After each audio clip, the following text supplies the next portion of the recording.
Ok. Eh bien, bonjour à toutes et à tous. Euh, on vous donne rendez-vous donc aujourd'hui, comme l'a dit Madame Aramis, pour un webinaire consacré à la facturation électronique, plutôt un mode d'emploi pour un changement qui sera établi au mois de septembre de cette année. Donc, nous sommes deux conseillers de la CCI. Donc, moi, c'est Manuel Bergerand. J'interviens sur les thématiques de l'innovation et de la gestion financière. Et ma collègue.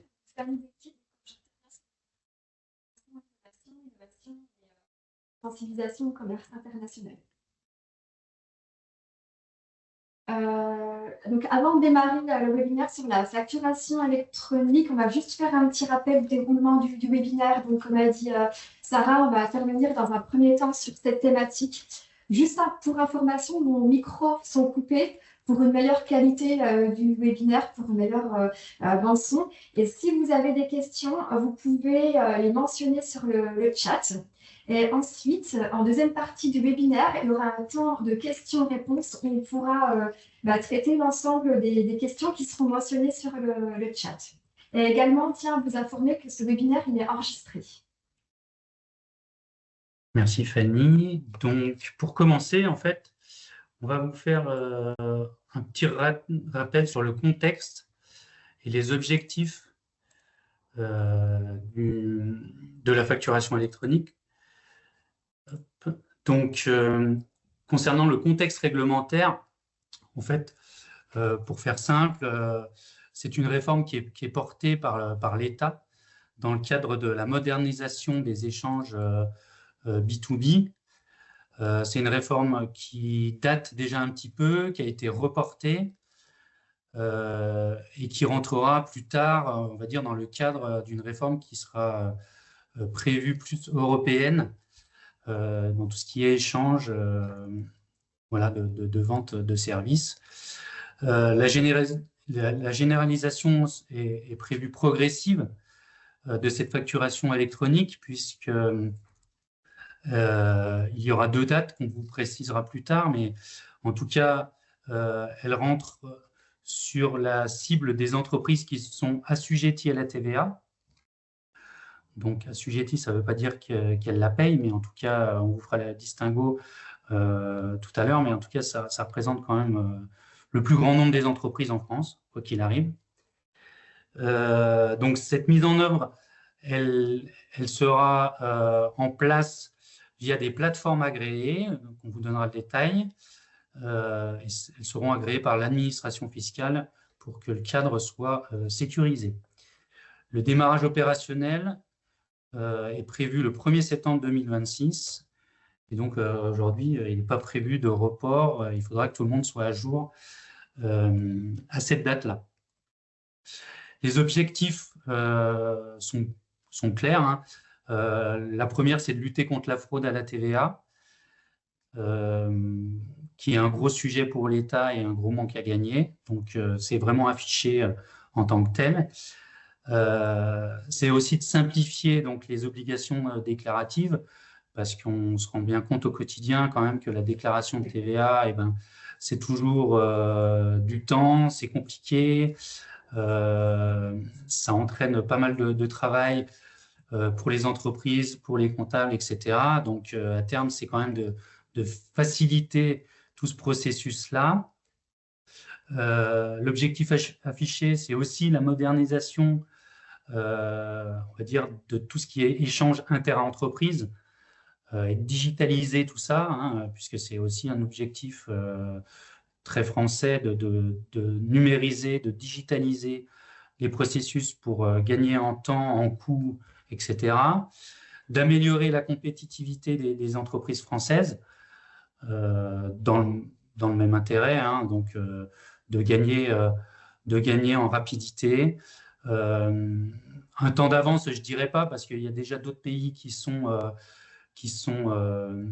outillés sur ce point-là, sur la facturation électronique. On a comme exemple l'Italie. C'est peut-être pas le premier pays qui nous vient en tête, mais en tout cas, c'est le cas depuis de nombreuses années. Et voilà, à ce jour, des dernières informations, il ne reviendrait pas en arrière. Il y a des pays également de l'Amérique du Sud qui sont déjà dans ce processus depuis de nombreuses années et qui en sont très contents et qui ont adopté la solution et le procédé. Et tout se passe très bien à ce niveau-là, si on peut vous rassurer en tout cas.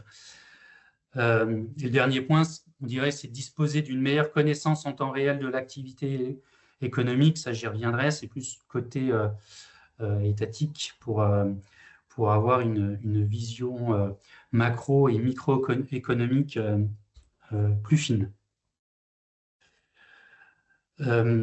Concernant les avantages de la réforme, donc l'idée c'est d'être quand même plus juste, plus simple et plus efficace. Je vais présenter déjà les avantages identifiés pour les entreprises, puisqu'il y a vraiment une étude qui a été réalisée, et française, et sur ce qui se fait à l'étranger aujourd'hui. Dans un premier temps, ce qui en ressort, c'est une réduction des coûts, puisque tout ce qui est envoi papier pour la facturation, ça sera terminé, en tout cas pour les cas qu'on vous présentera. Tout ce qui est envoi, archivage, etc. Donc, il y a vraiment un enjeu de réduction des coûts qui est affirmé.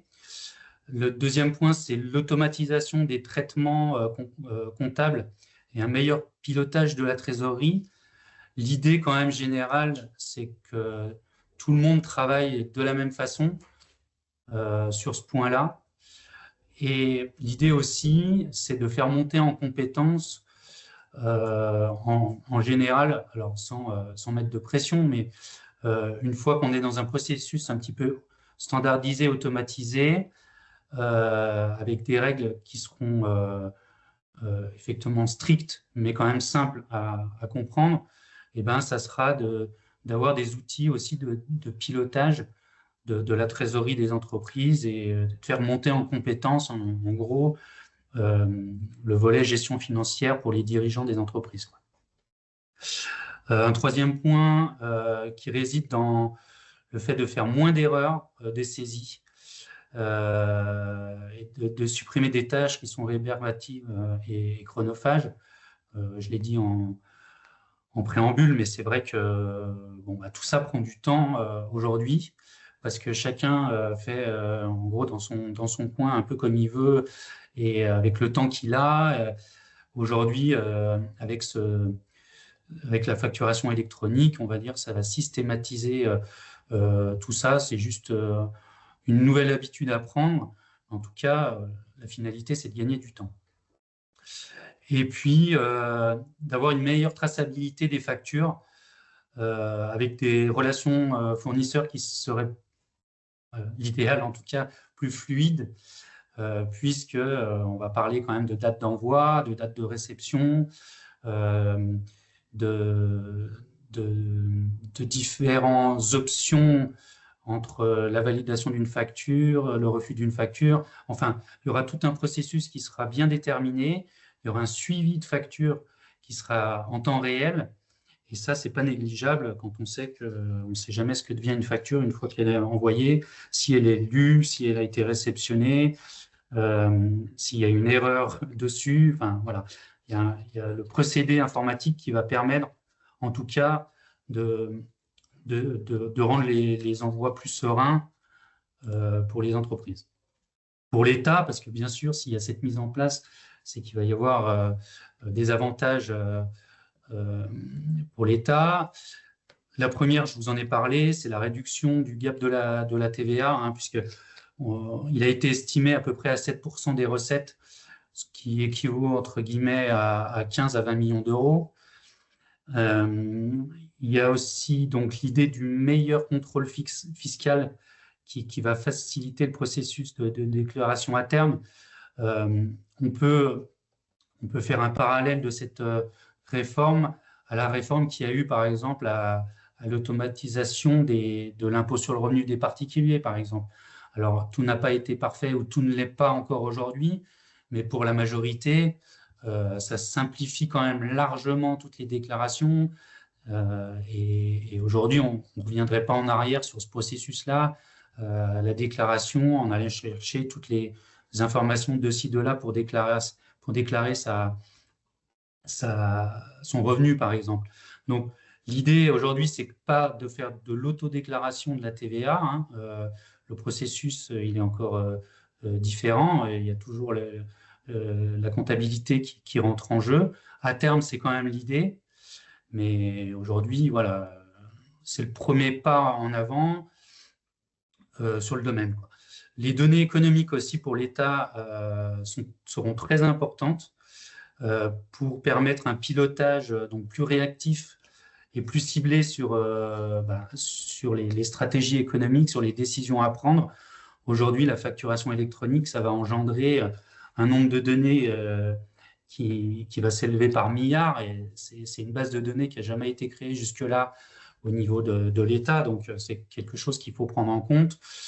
Comment ils vont le traiter, comment ils vont le gérer, aujourd'hui, je ne peux pas vous donner la réponse, mais en tout cas, il y aura un certain nombre de formations qui va permettre de pouvoir prendre des décisions politiques plus adaptées au terrain, à l'activité économique des entreprises françaises et sur le territoire, et éventuellement les données qui seront à l'étranger avec le travail d'exportation, etc.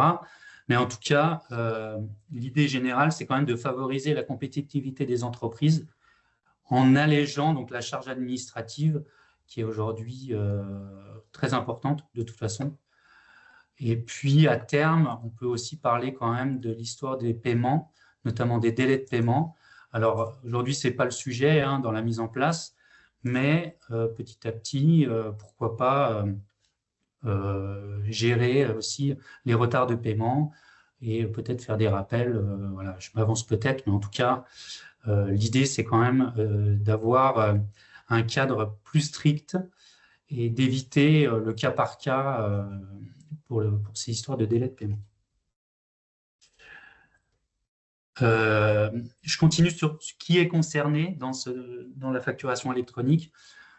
Je dirais quasiment tout le monde, hein, parce qu'il y a l'envoi de la facturation et la réception, on va en reparler, mais je vais peut-être commencer par dire qui n'est pas concerné par la réforme, ça sera peut-être plus simple.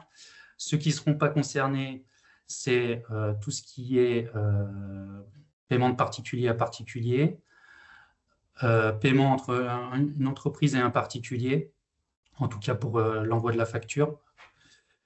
Les associations à objet non commercial, ou alors associations, on va dire,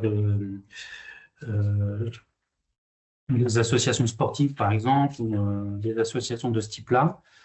Les entreprises qui ne sont pas établies en France, donc tout ce qui est B2B à l'international, que ce soit européen vraiment ou international, aujourd'hui, pas d'obligation de facturation. Et donc, ceux qui sont concernés, donc, comme je vous l'ai expliqué en amont, c'est les assujettis à la TVA qui sont établis en France. Donc, effectivement, d'un côté, il y a les non redevables, comme les micro-entreprises. Je pense que vous êtes certains aujourd'hui à en faire partie. Et puis après, il y a tous les redevables. Et petite aparté, alors, pour les redevables, ceux qui sont soumis aux opérations entrant dans le secret de défense, parce qu'effectivement, il y a quand même un sujet de sécurité, on va dire, nationale, le fait de ne pas envoyer, de réceptionner enfin, de ne pas envoyer surtout leurs factures aux différents fournisseurs, et les opérations qui sont soumises et exonérées, en fait, au sens des articles 261 261E. Je vais faire simple, hein. En gros, c'est tout ce qui est activité médicale et paramédicale, donc les médecins, les dentistes, les sages-femmes, les professions paramédicales réglementées, les enseignants et tout ce qui est formation, donc enseignement scolaire, universitaire, les formations professionnelles, donc sous condition, bon, il faudrait voir les détails, mais on pourrait en reparler. Les activités financières et d'assurance, les locations immobilières, notamment les locations nues, et puis les activités sociales et médico-sociales, type hôpitaux, établissements médico-sociaux. Voilà, en gros, c'est ça, sauf ceux qui sont soumis encore en option de TVA. Donc, pour toutes ces entités-là, pas de sujet, en tout cas à l'envoi de la facturation. On reste en opération soumis à réception de la facturation. Voilà. Je vais laisser la parole à Fanny pour la suite. Alors, qu'est-ce qu'une facture électronique?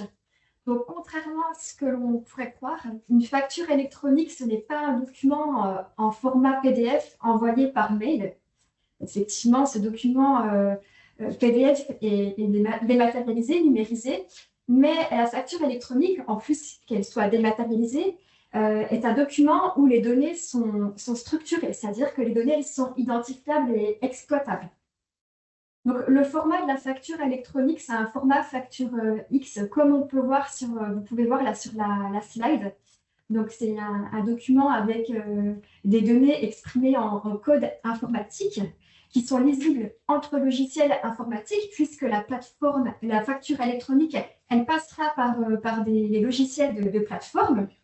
Et puis, alors, ces données informatiques, elles sont structurées et associées à un PDF afin que vous puissiez consulter la facture. Donc, cette facture en format facture X, dès qu'elle est déposée sur votre plateforme, elle est horodatée. Ce qui vous permettra, dès qu'elle est déposée sur la plateforme, de suivre, de savoir où est-ce qu'elle en est, cette facture, à quelle date elle a été émise, reçue par le client, prise en charge par le client. Autre information, donc ce document, en plus de contenir des données structurées lisibles, devra contenir les mentions obligatoires d'une facture. Donc, actuellement, quand vous émettez une facture, il doit y avoir des mentions obligatoires, comme par exemple la date d'émission de facture, la référence de la facture, votre numéro sirène, votre montant hors taxe, le taux de TVA appliqué. Enfin, actuellement, il y a une trentaine de mentions obligatoires dans une facture. Donc là, il faudra bien les intégrer dans le cadre de avec la facture électronique. Et il faudra aussi intégrer 4 nouvelles mentions. Donc, ces 4 nouvelles mentions obligatoires sont le numéro sirène du destinataire de la facture, le numéro sirène de votre client, une mention qui catégorise le type d'opération, si vous faites de la vente de marchandises, si vous faites une prestation de service ou si vous faites les deux. Une mention aussi concernant le paiement de la TVA sur les débits. Alors ça, qu'est-ce que c'est? Alors, en fait, ça concerne des règles concernant l'exigibilité de la TVA. En temps normal, par exemple, pour une prestation de service, la TVA, elle est exigible à l'encaissement dès que vous recevez le paiement de la facture. Mais dans le cas de régime de paiement de TVA sur les débits, la TVA, là, elle est exigible à partir de la date d'émission de la facture. Et donc, si vous optez pour ce régime de TVA sur les débits, il faut bien le mentionner aussi sur la facture électronique. Et puis, dernière autre nouvelle mention obligatoire, l'adresse de livraison du bien, si celle-ci elle est différente de l'adresse de la facturation client.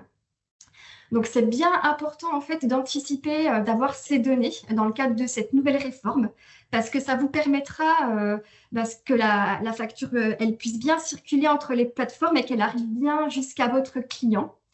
Et également, à l'avenir aussi, à terme, Manuel parlait de pré-remplissage de déclaration de TVA. À terme, ça vous permettra aussi de pré-remplir vos déclarations de TVA. Alors, ensuite, les obligations concernant la facturation électronique. Donc, en fait, il y a 3 volets, 3 obligations dans le cadre de cette réforme, d'où en fait l'importance de bien savoir avec qui vous réalisez les transactions, parce qu'il y a des obligations qui sont différentes. Déjà, la première obligation, c'est l'obligation de e-invoicing, l'obligation d'émettre une facture électronique. Et cette obligation, elle concerne les transactions entre assujettis à la TVA, entre professionnels, les transactions B2B. C'est-à-dire que si vous vendez, par exemple, un bien ou un service à un client professionnel, et bien là, il y aura une obligation de e-invoicing. Et puis aussi, à partir de cette facture électronique, il y aura aussi également des données d'information de transactions qui seront aussi transmises à l'administration via la plateforme agréée. Donc effectivement, Manuel parlait tout à l'heure qui est concerné par la réforme.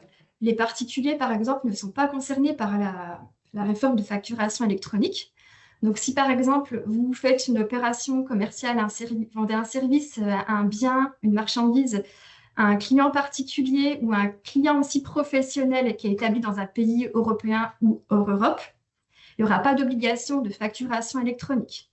Par contre, il y aura une obligation de e-reporting de transaction.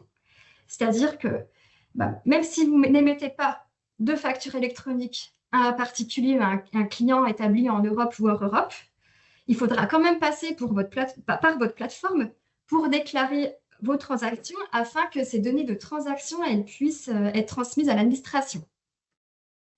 Et puis, autre obligation, le e-reporting de paiement. Donc, cette obligation, en fait, elle concerne les entreprises qui ont opté pour les opérations dont la TVA elle est exigible à l'encaissement. C'est-à-dire que si, par exemple, vous êtes un artisan, vous faites une prestation de service et vous avez la TVA exigible à l'encaissement, eh ben, il faudra déclarer l'encaissement des factures quand vous aurez reçu le paiement. Voilà, d'où l'importance donc de bien savoir avec qui vous faites vos opérations de vente de services ou de marchandises pour bien connaître en fait quelles sont vos obligations dans le cadre de cette nouvelle réforme. Donc, le schéma d'un circuit dans le cadre de la nouvelle réforme. Là, on fait un exemple d'un schéma entre une transaction entre professionnels, c'est-à-dire l'entreprise A, elle vend par exemple une marchandise à l'entreprise B. Là, actuellement, ce que vous faites, vous envoyez directement une facture à votre client.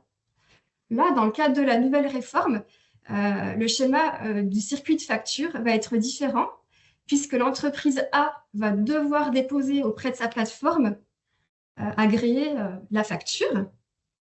Ensuite, cette facture, elle va passer par ce qu'on appelle l'annuaire des entreprises. L'annuaire des entreprises, en fait, ça enregistre toutes les entreprises qui sont concernées par la réforme et ça permet d'identifier, de savoir à quelle plateforme agréée l'entreprise est rattachée.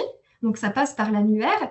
Par exemple, l'annuaire reconnaît en fait la plateforme agréée à laquelle l'entreprise B est rattachée. Donc, elle va l'envoyer à sa plateforme agréée de l'entreprise B. Et ensuite, une fois qu'elle est sur la plateforme agréée de l'entreprise B peut donc consulter la facture. Voilà comment ça va être ce nouveau schéma. Parallèlement, quand l'entreprise A dépose sa facture électronique auprès de sa plateforme, il y aura des données de transaction qui seront transmises à l'administration fiscale. Voilà à quoi va ressembler ce nouveau circuit de facturation entre assujettis à la TVA. Juste un exemple, petite parenthèse, je pense qu'il y a des entreprises qui suivent le webinaire, font des transactions avec des particuliers. Par exemple, le schéma va être différent parce que l'entreprise A ne déposera pas sa facture à l'entreprise auprès de sa plateforme agréée, mais il faudra qu'elle dépose auprès de sa plateforme agréée des données de transaction, en fait, des données de transaction qui seront donc transmises auprès de l'administration fiscale. Voilà, donc en fait, avec ce nouveau schéma, le rôle des acteurs, mais effectivement, les plateformes agréées. Donc, les plateformes agréées, qu'est-ce que c'est? C'est des prestataires de dématérialisation de factures. Le rôle, c'est transmettre les factures et transmettre aussi les données à l'administration fiscale. Ces plateformes agréées sont obligatoirement immatriculées par l'administration fiscale. C'est-à-dire que pourquoi elles sont immatriculées? Parce qu'elles répondent à un cahier des charges, à des réglementations, à des normes qui permet en fait de faire circuler des données de facturation de manière sécurisée. Donc, elles sont obligatoirement immatriculées par l'État. Si par exemple, vous vous rencontrez un prestataire qui dit bah, je fais de la dématérialisation de factures, mais qui n'est pas immatriculé par l'administration fiscale, bah, ce n'est pas une plateforme agréée. Il faut vraiment quelqu'un, enfin, voilà, une structure qui soit immatriculée par l'État. Bon, l'annuaire des entreprises, vous n'êtes pas en contact direct avec l'annuaire des entreprises, mais en fait, ils ont un rôle important parce qu'eux recensent les entreprises qui sont soumises aux obligations de facturation électronique, donc d'émettre et de recevoir des factures électroniques. Et donc, du coup, bah, ils identifient aussi la plateforme agréée à laquelle l'entreprise est rattachée bah, pour faire circuler et transmettre les factures. Et puis aussi, un autre acteur là que je n'ai pas mentionné dans le schéma, mais c'est les solutions compatibles. En fait, c'est des logiciels de gestion qui sont interconnectés à la plateforme agréée. Donc, c'est des logiciels de gestion bah, de votre gestion au quotidien. Par exemple, il y a certains logiciels comme Sage, par exemple, bah, ils sont rattachés à une plateforme agréée. Il y a des banques aussi qui proposent des solutions compatibles donc, et qui sont rattachées à une plateforme agréée. Donc, ce logiciel ne transmet pas de facture, mais il est rattaché à la plateforme agréée. Typiquement, si je reviens à mon schéma, l'entreprise A, au lieu d'aller directement auprès de sa plateforme agréée, va déposer ses factures auprès de sa solution compatible qui ensuite, vu qu'elle est rattachée à la plateforme agréée, sera systématiquement transmise à la plateforme agréée. Voilà pour le circuit de facturation, le calendrier de la réforme. Alors en fait, ça a été cette réforme, elle a été mise en place progressivement depuis l'été 2025. Certaines entreprises, sur la base du volontariat, peuvent émettre et recevoir leurs factures par des plateformes. Par contre, effectivement, Manuel en avait parlé au début, au 1er septembre 2026, il y aura déjà une première étape d'obligation, c'est-à-dire que dans un premier temps, les grandes entreprises et les entreprises de plus de 250 salariés, donc vraiment les grandes entreprises, elles auront des obligations de e-facturing et de e-reporting. Donc, elles devront avoir des dotés d'une plateforme pour émettre les factures électroniques et puis aussi transmettre des données de transactions. Et du coup, si par exemple, vous avez des fournisseurs grandes entreprises, par exemple, en fournisseurs grandes entreprises, les plus connus, c'est EDF, c'est Orange aussi. Donc, si vous avez des fournisseurs comme EDF ou Orange, vous devrez, au 1er septembre 2026, être équipé d'une plateforme agréée pour recevoir vos factures sous forme électronique. Et puis ensuite, au 1er septembre 2027, toutes les entreprises, y compris les petites entreprises, les micro-entreprises, toutes les entreprises devront être équipées d'une plateforme agréée, parce qu'elles seront soumises à l'obligation de e-facturing et de e-reporting. Alors après, juste avant de laisser la parole à Manuel, si vous avez des questions sur le chat, je vous invite à les poser. Merci Fanny. Donc, je continue sur le thème de l'annuaire des plateformes agréées et le choix des plateformes, parce que ça, c'est quelque chose qui est important aussi et qu'il faut mettre en œuvre, on va dire, dès maintenant, je dirais. C'est pas dans l'urgence, mais en tout cas, si vous n'êtes pas au point là-dessus, il faut passer à l'action. Pour vous donner le fonctionnement général de tout ça, donc, pour rappel, hein, les entreprises, elles devront passer par une plateforme agréée immatriculée par l'administration. Si vous voulez les retrouver, on vous a mis le lien dans cette slide. C'est le lien sur impôts.gouv, hein, où vous avez la liste des plateformes agréées qui est mise à jour au quotidien, parce qu'il me semble qu'il y en a encore qui sont validées encore à ce jour. Il y en a plus d'une centaine aujourd'hui. Donc là-dessus, vous avez vraiment la liste des plateformes. Si vous voulez les contacter ou en tout cas faire vos comparaisons. En tout cas, le principe, c'est surtout de vérifier si elles sont bien validées par l'administration fiscale. La plateforme, elle est inscrite dans l'annuaire, hein, donc faites attention, on va dire, en termes enfin, de triche, pas de triche, mais en tout cas, si vous vous faites contacter par des plateformes, attention quand même en termes de sécurité à bien vérifier que cette plateforme, elle existe. L'annuaire permet cela, hein, c'est identifier la plateforme aussi de votre client. Donc, elle a pour rôle de garantir les opérations. C'est-à-dire que si tout cela a été mis en place, c'est aussi parce que les plateformes auront cet agrément de conformité. Pour ceux qui se posent la question, pourquoi il y a autant de plateformes? Au début, le choix le plus simple aurait été d'utiliser la plateforme, on va dire, publique, Chorus Pro pour ne pas la citer, mais en tout cas, ils sont vite revenus sur cette idée-là, étant donné que la sécurité n'était pas respectée. C'est-à-dire qu'au vu du nombre de transactions et des données qui vont être mises en jeu, une seule plateforme, si elle est piratée, ben, ça aurait été très compliqué, ça aurait mis en tout cas la France bien à mal économiquement, quoi. Donc l'idée a été quand même de diversifier les plateformes. Je vous ai parlé de plus d'une centaine de plateformes aujourd'hui. Je pense que dans quelques temps, bon, ça c'est peut-être personnel, mais il y aura moins de plateformes, il y aura une réduction du nombre de plateformes. Mais aujourd'hui, celles qui sont validées, dans tout cas, voilà, vous pouvez compter dessus dans la liste qui est établie.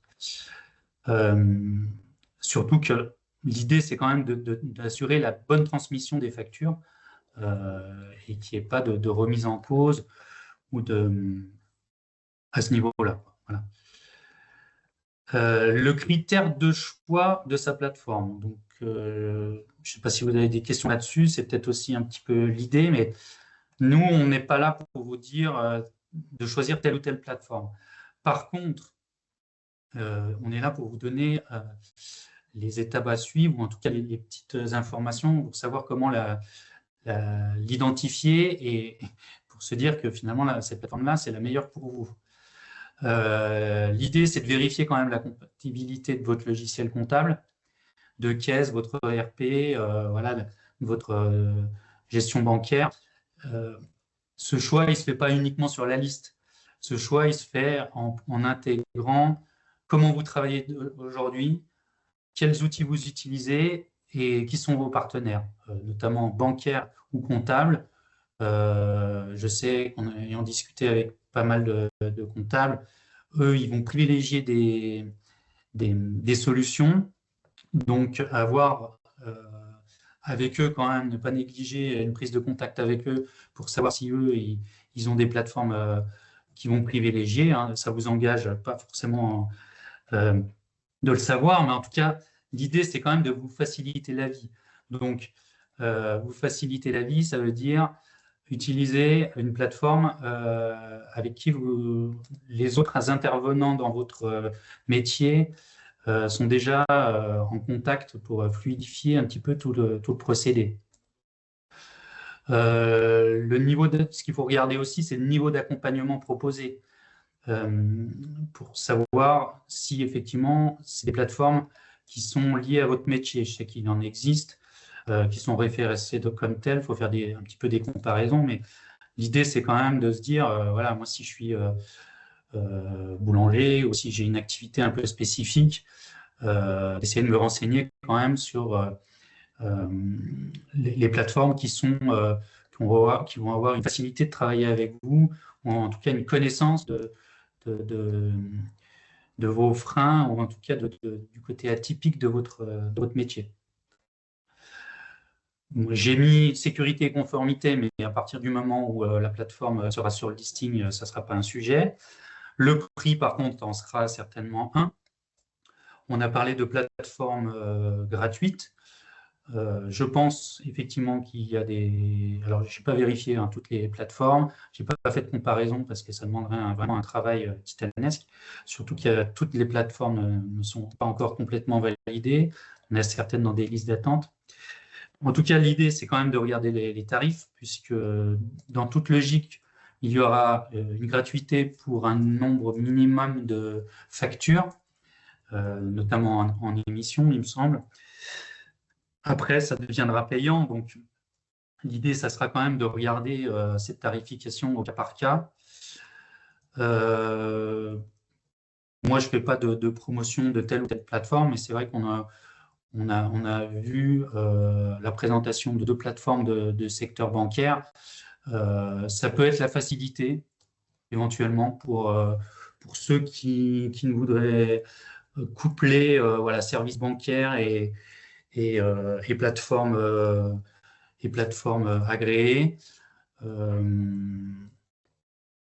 Regardez déjà peut-être quand même le nombre d'opérations que vous réalisez. J'y viendrai, mais pour en tout cas dans un premier temps, pour on va dire moins de 20 factures en général, il y a une gratuité qui est quand même présente si vous n'avez pas besoin d'options supplémentaires en termes d'analyse ou de pilotage divers et variés. Les fonctionnalités complémentaires, ça peut représenter le reporting, l'archivage, éventuellement des relances, des outils calibrés gestion financière, si aujourd'hui vous n'avez pas de RP ou en tout cas de logiciels très évolués. Il y a des plateformes qui peuvent mettre à disposition ce genre d'outils pour vous. Si je continue, je vais faire simple, hein, c'est un peu la checklist qu'il faut avoir pour être prêt au 1er septembre. En gros, qu'est-ce qu'il faut faire concrètement pour être prêt? Je dirais dans un premier temps, c'est faire un diagnostic interne. Fanny en a parlé, hein, c'est identifier les flux concernés par les volumétries, qui sont vos clients. Si vous avez des clients pro, en tout cas, comment je travaille avec eux. Est-ce que je leur envoie aujourd'hui une facture papier? Est-ce que je leur envoie un PDF? Comment ils la réceptionnent? Qui me donne les réponses de l'accusé? Tout ça. Comment vous travaillez? Est-ce que vous travaillez avec des particuliers? Est-ce que vous faites de l'exportation? Parce que les particuliers, ben, vous l'avez compris, il n'y aura pas de facturation électronique, il y aura du e-reporting par contre, qui est référencé et qui est en fait la déclaration du chiffre d'affaires sur cette typologie de clients. Et les exportations, aujourd'hui, pas de facturation électronique parce que pas de mise en place de réception dans tous les pays. Donc aujourd'hui, techniquement, c'est pas envisageable. Cartographier les processus actuels, donc c'est un peu ce que je viens de dire. Hein. C'est-à-dire que j'ai besoin de quelle solution au 1er septembre? Est-ce que j'ai besoin d'envoyer de la facture? Est-ce que j'ai besoin de faire une déclaration de chiffres avec mon client? Est-ce que j'ai besoin de faire du e-reporting de transactions, de paiement? Voilà, c'est ça l'intérêt, de quantifier tout ça et de voir les volumétries. De vérifier enfin les formats de factures que vous utilisez, c'est-à-dire est-ce que vous envoyez, en général c'est que de la facture, est-ce que c'est de la facture d'acompte, est-ce que vous renvoyez des avoirs, etc. Ça c'est le point à quantifier. En tout cas, c'est les données que vous ayez dans votre possession pour faire votre choix, parce que quand vous allez faire votre choix, et en tout cas pour la facturation, les plateformes vont vous demander ces éléments-là. La deuxième chose, c'est adapter les outils, donc vérifier votre la compatibilité de votre logiciel. Bon, je pense que ça, c'est quand même la priorité pour tout le monde. Hein. Mettre à jour votre ERP et les logiciels de facturation. Et puis, analyser les propositions des solutions adaptées, compatibles. Fanny vous en a parlé tout à l'heure. On va dire que les solutions adaptées et compatibles, c'est le ERP, pour faire simple. C'est des solutions qui sont intégrées, qui viennent en amont de la plateforme agréée et qui va faire le travail pour vous de transmettre à la plateforme agréée. Ce qui est peut-être intéressant, c'est de regarder leur facturation à eux et de pouvoir les comparer. J'ai eu le cas là, récemment où la plateforme affiche des prix et des propositions sur des prestations d'enregistrement à l'annuaire national, donc ça à comparer.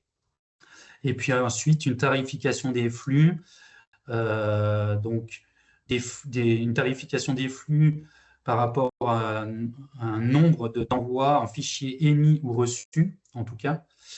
Et puis dans flux en e-reporting, Donc, il n'y a vraiment pas de tarif commun ou exigé, en tout cas, par l'État. Donc, la comparaison est à faire. Avoir aussi la maintenance ou de la hotline qui est liée à ces solutions adaptées ou compatibles, puisque il y aura une tarification supplémentaire du fait d'avoir on va dire ce travail intermédiaire de traitement entre vous, la solution et la plateforme agréée. Et choisir votre plateforme, donc comparer les plateformes, bon, ça semble logique, hein. Faites pas la comparaison sur les 100 parce que là, ça sera pas jouable, je pense, pour vous, ni en temps, ni en éléments informatifs. Voilà. Ce qu'il faut, je dirais, quand même se rapprocher, c'est un point important, hein, de ces partenaires comptables et financiers bancaires pour savoir avec qui eux, ils travaillent ou ce qu'ils peuvent vous proposer, parce que pour des petits flux, je pense que ça peut être des solutions adaptées, voilà, sans vous, vous proposer quoi que ce soit ou vous faire de la publicité pour qui que ce soit, mais en tout cas, il faut voir pour vous une certaine facilité dans un premier temps, plutôt que vraiment des contraintes sur ces engagements-là. Vérifier l'inscription de la plateforme, bon, bah, ça je le redis, mais il y a le lien sur le site des impôts, impôts.gouv, pardon, le site plutôt de l'administration fiscale. Et puis, ne pas tarder à contractualiser, quand même, c'est le mot d'ordre, parce que, une fois que la comparaison est faite, ne pas tarder. Ce qu'on voit aujourd'hui, c'est que beaucoup de personnes sont informées, beaucoup d'entreprises ont l'information, mais surtout, beaucoup d'entreprises n'ont pas encore passé le cap de la formalisation ou de la contractualisation. En tout cas, je parle pour plutôt les petites entreprises, hein. Les grosses entreprises, c'est déjà tout réglé, puisque elles, au 1er septembre, ça sera renvoi-réception. Elles sont OK avec ça, hein. Mais en tout cas, ne pas tarder, parce que ce qu'on voit et ce qu'on pressent, c'est plutôt un engorgement, en tout cas un rush avant le 1er septembre. Donc, avant que tout le monde parte en vacances, en tout cas ceux qui partiront, mais je veux dire, avant l'été, un engagement fort, et il y a quand même une histoire de formation sur tout ça pour être prêt le 1er septembre. Donc, l'idée, c'est quand même de vous donner l'envie, en tout cas, de passer à l'action sans tarder. Fanny, je te laisse parler donc de la suite, ou de ce qu'on propose en tout cas au sein de la CCI sur le sujet. Oui, alors après, effectivement, là, c'était une première sensibilisation sur voilà, un quart de une heure sur la facturation électronique, mais si vous voulez aller un petit peu plus loin pour vous préparer à l'organisation de cette nouvelle réforme, on organise à la CCI de la Drôme des formations sur cette thématique. Donc, on organise une formation comprendre et maîtriser les enjeux fiscaux de la facturation électronique dans le cadre de vos flux domestiques et internationaux. Car effectivement, comme je l'ai mentionné tout à l'heure, il y a quand même des obligations, même si vous opérez avec des clients professionnels en Europe ou hors Europe. Donc, pour cette formation, la prochaine session sera le 12 mai. Et si vous voulez plus d'informations, donc cette formation elle est sur une journée. Et si vous voulez plus d'informations, vous pouvez contacter Ghislaine Lacruz. Il y a ses coordonnées sur la slide. Et puis, une autre formation sur une journée aussi qui aura bientôt lieu, se préparer à la facturation électronique. Donc, il y a 2 sessions prochainement prévues, une le 23 avril et une le 23 juin. Pareil, si vous voulez plus d'informations, vous pouvez contacter Élodie Ferrier. Et puis, juste pour information, ces formations, il y a possibilité pour ces formations d'avoir une prise en charge par les FOPCO si vous cotisez. OK, merci. Pour le reste, en tout cas, si vous avez des questions, en tout cas pour votre cas personnel, ou des questions un petit peu plus larges, ou avoir des contacts un petit peu plus précis, je suis à votre disposition, hein, puisque je suis le référent de la facturation électronique au sein de la CCI de la Drôme. Donc, vous avez mes coordonnées téléphoniques et mail. Effectivement, les finances publiques mettent à votre disposition un numéro national pour tout ce qui est question de la facturation électronique. Alors, pas les cas d'usage qui sont quand même réservés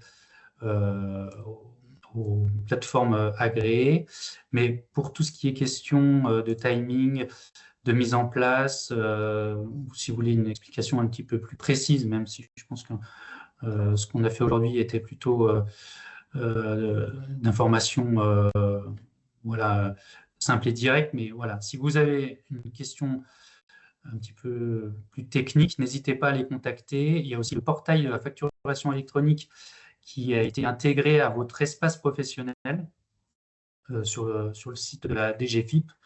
Donc, vous pouvez également les contacter pour aller plus loin dans ces informations-là. Alors, merci déjà de votre attention. On va passer tout de suite aux questions. Donc, il y a une première question, 2027, alors pas 2026. Donc, si je comprends bien, nous devons avoir une plateforme dès septembre 2026 pour pouvoir recevoir les factures dématérialisées, même si nous devrons en émettre qu'à partir de septembre 2027. Oui, en fait, le calendrier de la réforme, c'est-à-dire que là, vous êtes, j'imagine, tous concernés par la réforme de la facturation électronique.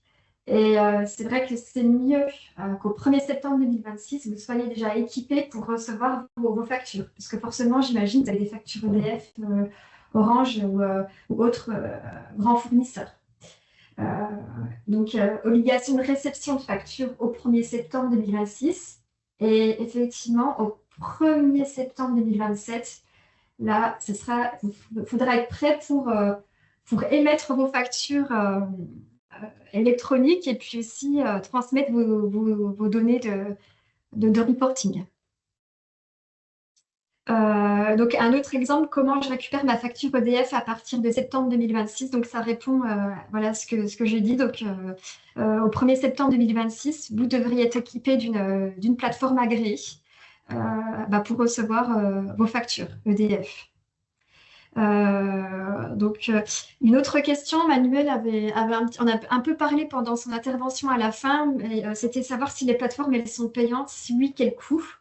Oui, les plateformes, en fait, seront payantes. En général, je pense que de toute façon, il y aura une forme de gratuité pour un minimum de facturation. Et après, oui, il y aura un coût qui va dépendre en fait de la politique de la plateforme, de son modèle économique. Mais il y aura, oui, effectivement, les plateformes seront payantes, d'autant plus qu'il y aura certainement la proposition d'offres associées, comme je vous l'ai expliqué, en termes de suivi, en termes d'archivage, en termes de mise à disposition d'outils de suivi ou de pilotage de gestion financière. Une autre question, alors les collectivités qui font la facturation de l'eau et la facturation des loyers administrés sont concernées par quelle date, 2026 ou 2027? Alors ça, c'est pas par Chorus en général. Alors normalement, les collectivités, tout ce qui passait par Chorus Pro aujourd'hui reste Chorus Pro. C'est-à-dire que Chorus Pro, ça ne va pas disparaître, hein, ça va toujours exister.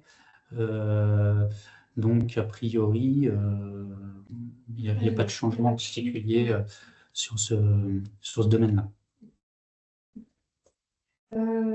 Autre question, alors, auto-entrepreneur non soumis à TVA, activité table et chambre d'hôtes, pouvez-vous récapituler les obligations suite à cette réforme? Alors, un micro-entrepreneur, pas soumis, effectivement, vous êtes assujetti à la TVA, mais vous ne versez pas la TVA. Mais il y a quand même des obligations, pas d'envoi de facture, parce que j'imagine en chambre d'hôtes, vos clients sont des particuliers, donc il n'y a pas d'envoi de facture électronique, mais il faudra malgré tout passer par une plateforme pour transmettre les données de transaction pour qu'elles puissent être transmises après auprès de l'administration fiscale. Oui. Ouais. Donc là, pour être clair là-dessus, aujourd'hui, pas d'obligation de facturation électronique pour le 1er septembre 2026. mais obligation de réception. Donc, une plateforme agréée obligatoire en réception de factures, ne serait-ce qu'effectivement EDF, sachant que pour information, vous aurez la possibilité d'avoir deux plateformes différenciées. Là, aujourd'hui, je ne vois pas trop l'intérêt, mais vous pourrez choisir une plateforme de réception au 1er septembre si vous n'êtes pas sujet pour l'envoi et choisir l'année prochaine une autre plateforme pour l'envoi de votre facturation électronique. Voilà. Et je ne vois pas trop l'intérêt aujourd'hui, mais en tout cas, c'est quelque chose qui techniquement est envisageable. Alors, j'ai une autre question.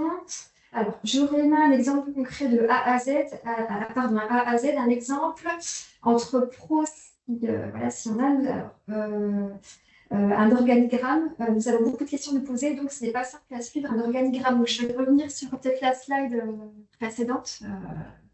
Alors, hop, l'exemple concret, effectivement, le schéma. Hop.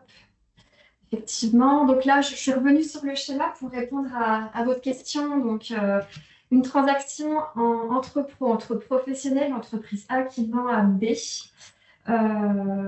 Donc, effectivement, avec la nouvelle réforme, ce sera plus possible de directement envoyer à son client la facture, puisque vous devriez être doté de chacun d'une plateforme agréée. Donc, l'entreprise A va devoir déposer la facture à destination de l'entreprise B, va devoir la déposer auprès de sa plateforme agréée. Et la plateforme agréée va ensuite va transmettre la facture du client B à la plateforme agréée de l'entreprise B. Et ensuite, une fois que cette facture est sur la plateforme agréée de l'entreprise B pourra consulter sa facture et traiter la facture. Voilà comment ça se passe. Et en parallèle d'obligation de e-facturing, où l'entreprise A envoie sa facture électronique, elle devra aussi, il y aura des données de transactions qui seront transmises, des données en fait, qui seront transmises à l'administration fiscale. Voilà pour le schéma. Et puis, alors, je regarde les autres questions parce que j'ai vu qu'il y a d'autres questions qui sont apparues.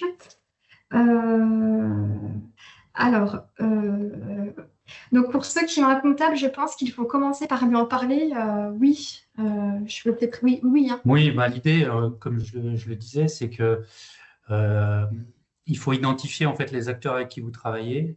Effectivement, ceux qui ont un comptable, je pense que déjà, en général, c'est plutôt lui qui vous a contacté pour vous donner des éléments et vous informer comment il souhaitait peut-être travailler ou quelle solution lui il privilégiait. Ça n'engage en rien, en tout cas, de tout ça, mais en tout cas, c'est pour vous donner une idée des plateformes qui sont utilisées par vos partenaires, donc ou comptables ou bancaires. Donc oui, c'est un interlocuteur à contacter pour votre prise de décision sur le choix de la plateforme. Oui, tout à fait. Alors, une autre question, le reporting de transactions concerne également donc les transactions B2C. Oui, effectivement, si vous réalisez une transaction, une opération commerciale avec un client B2C, donc un particulier, donc là, il n'y aura pas d'émission de facture électronique, mais il faudra passer par votre plateforme agréée pour transmettre les données de transaction. Et ensuite, ces données de transaction, elles seront ensuite transmises à l'administration. Donc, effectivement, il y a bien une obligation de e-reporting de transactions dans ce cadre-là. Et je complète votre question. Oui, obligation de reporting pour les activités B2C, mais pas obligation d'émission de facture électronique. Oui, c'est ça, tout à fait. Et en revanche, obligation de réception de facture électronique dès septembre 2026. Oui, c'est ça. Effectivement, entre 1er septembre 2026, vous devrez être équipé déjà d'une plateforme. C'est pour recevoir vos factures, mais des factures de la part de grands fournisseurs. Hein. Et puis, alors, on pourra recevoir le diaporama. Oui, je ne vous ai pas précisé, après l'atelier, on vous transmettra la présentation PowerPoint. Alors, je vois qu'il y a une autre question qui va arriver. On va attendre un petit peu.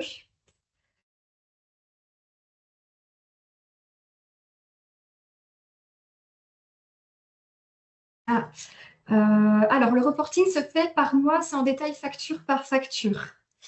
En fait, le reporting, oui, ça se fait au Oui. fil de, oui, au fil de l'eau, de Une l'envoi. déclaration de chiffre d'affaires. Ouais. Et les plateformes pourront se mettre-t-il sur les balances connectées?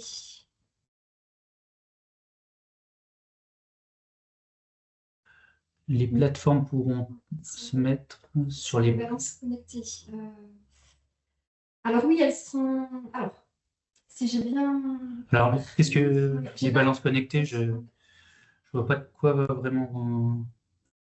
Elles se reconnaître en fait par déjà les codes informatiques de la facture, du format de la facture. Et effectivement, il y a cette fameuse annuaire des entreprises qui permet de faire le lien entre les plateformes agréées des différentes entreprises. Parce que les annuaires des entreprises, elles enregistrent toutes les entreprises qui sont soumises à cette réforme. Du coup, elles reconnaissent en fait les plateformes agréées auxquelles les entreprises sont connectées, sont rattachées. Donc, Là, ce que je vois, il y a une oui, précision, c'est pour la balance magasin. Alors, oui, il y a des. en fait, la plateforme, c'est pas elle qui va venir chercher l'information, mais en tout cas, il faut voir l'éditeur du logiciel de caisse, bonne réponse, Oui. entre guillemets, Sylvie. Mais en fait, c'est plutôt d'abord voir l'outil, quelles sont les dispositions de l'outil à transmettre l'information. En fait, c'est plutôt dans ce sens-là. La plateforme, vous n'allez pas lui donner l'information de votre logiciel et elle va aller se connecter. Il faut voir si votre outil a la capacité d'être connecté avec la plateforme directement. C'est ce qu'on a appelé dans notre présentation de la solution compatible ou adaptée. Oui, parce qu'il y a effectivement des solutions compatibles, c'est des logiciels métiers qui sont effectivement connectés aux plateformes agréées. Oui, tout à fait. Donc déjà partir du SAV, en tout cas de la maintenance technique du logiciel de caisse ou de l'ERP, et voir qu'est-ce qu'ils vous proposent, en tout cas pour faire le transfert de la facturation électronique, voir si eux, ils créent la facturation électronique et voir à quel niveau ils transmettent l'information à la plateforme. Voilà. Je pense qu'on en a terminé. Il est 15h30, on est dans les temps. Vous avez de nouveau mes coordonnées si vous avez d'autres questions. Le portail des finances publiques et leur numéro national pour la réponse aux diverses questions. Et ben, on vous souhaite merci de votre attention. oui, une bonne action, en tout cas de vous mettre en action pour les plateformes. Et puis, on vous dit à bientôt pour un autre sujet. Bonne fin de journée. Merci. Merci. Au revoir.